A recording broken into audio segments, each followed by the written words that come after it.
Hi, Gabby. It's me. Welcome to my dirty hair, messy kitchen. I'm going to show you how to do the water test on your Instant Pot. So, first of all, make sure that your rubber gasket is all the way in there, which mine is not right now, because I have been using it a lot lately, and it just got cleaned. So you just kind of shove it in there. Make sure it's in all the way around. And make sure that you may or may not have this piece. This, I understand, is something that on some of the newer pots does not exist. So if you don't have that, don't panic. It's all fine, I'm sure. So here's my pot. See, it's set to off. And just a general rule, not a rule, just a tip about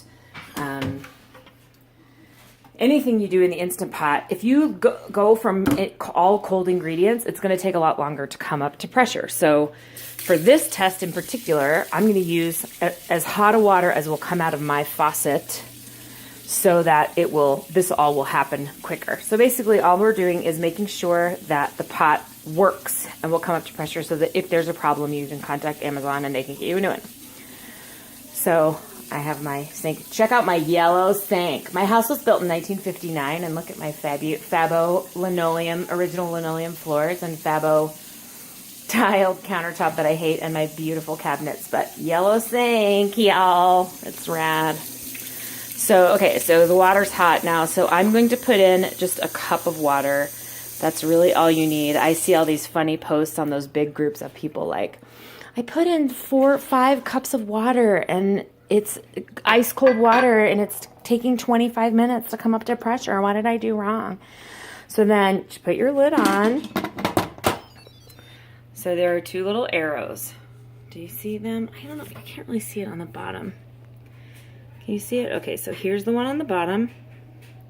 Here's the one on the top. You line them up. Did you hear the little thing beep? And then you close it. Then you want to make sure that your knob is to sealing, which is in the back position.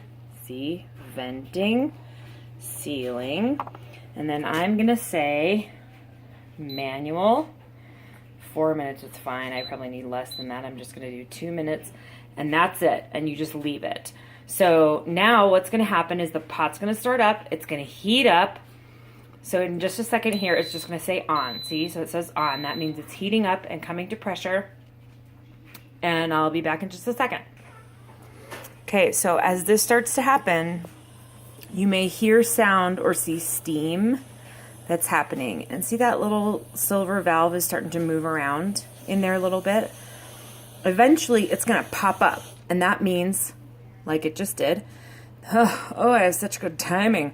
That means that the pot has come up to pressure. So now, any second, this display is going to change to my 2 minutes and start counting down. So that's a good sign. That means it came up to pressure, and that 2 minutes will show up on the timer, which I'll show you here in just a second.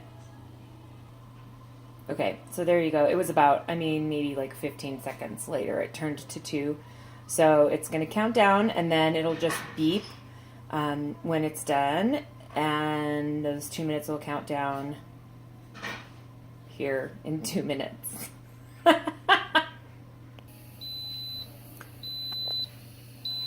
Okay, so it's beeping, the 2 minutes counted down. Now it's staying low, and now it'll start to count up. So like say I was actually doing a recipe, this timer would start to count up from 0, so you would know how long it was on keep warm mode, keep warm, or on low. So a couple of little acronyms that you need to know. If your recipe calls for a quick release, that's when you quick release the steam and release the valve. If it asks for NPR, or natural pressure release, that's when you just leave it alone and let the steam dissipate, and then you wait for that silver little knobby to drop down on its own, and then you can open the lid.